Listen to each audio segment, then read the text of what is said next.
अजा एकादशी व्रत कथा।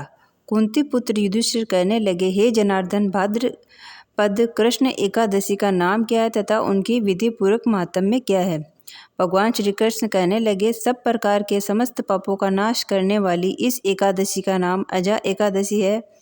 इसके व्रत को करने से मनुष्य सब पापों से मुक्त हो जाता है। जो मनुष्य इस दिन भगवान ऋषिकेश का पूजन करता है उसको अवश्य ही वैकुंठ की प्राप्ति होती है। अब मैं इसकी कथा कहता हूँ, सो ध्यानपूर्वक सुनो। प्राचीन काल में हरिश्चंद्र नाम का एक सत्यवादी राजा राज्य करता था। उसने किसी कर्म के वशीभूत होकर अपना सारा राज्य और धन त्याग दिया, साथ ही अपनी स्त्री, पुत्र और स्वयं को भी बेच दिया। वह राजा चांडाल का दास बनकर और सत्य को धारण करता हुआ मृतकों का वस्त्र ग्रहण करता रहा, मगर किसी भी प्रकार से सत्य से कभी विचलित नहीं हुआ। कई बार राजा चिंता के समुद्र में डूबकर अपने मन में विचार करने लगा कि मैं कहाँ जाऊँ और क्या करूँ जिससे मेरा उद्धार हो। इस प्रकार राजा को कई वर्ष बीत गए। एक दिन राजा इसी चिंता में बैठा हुआ था कि गौतम ऋषि आ गए।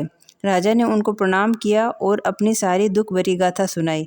राजा की ये बात सुनकर गौतम ऋषि ने कहा, हे राजन, तुम्हारे भाग्य से आज से 7 रोज बाद भाद्रपद कृष्ण पक्ष की एकादशी का नाम अजा एकादशी है, वो आएगी। तुम विधि पूर्वक उसको व्रत को करो। इस व्रत के पुण्य के प्रभाव से तुम्हारे समस्त पाप नष्ट हो जाएंगे।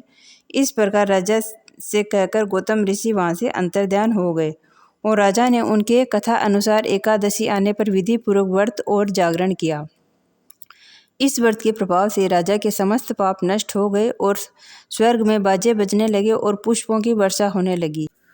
उसने अपने मृतक पुत्र को जीवित और स्त्री को वस्त्र और आभूषणों से युक्त देखा। उस व्रत के प्रभाव से उसको पुनः राज्य मिल गया और अंत समय में अपने परिवार सहित वह स्वर्ग को गया। हे राजन, ये सब अजा एकादशी के प्रभाव से ही हुआ है। अतः जो मनुष्य यत्न के साथ विधि पूर्वक इस व्रत को करते हुए रात्रि जागरण करते हैं, उनके समस्त पाप नष्ट हो जाते हैं। अंत में वे स्वर्ग लोक को प्राप्त होते हैं।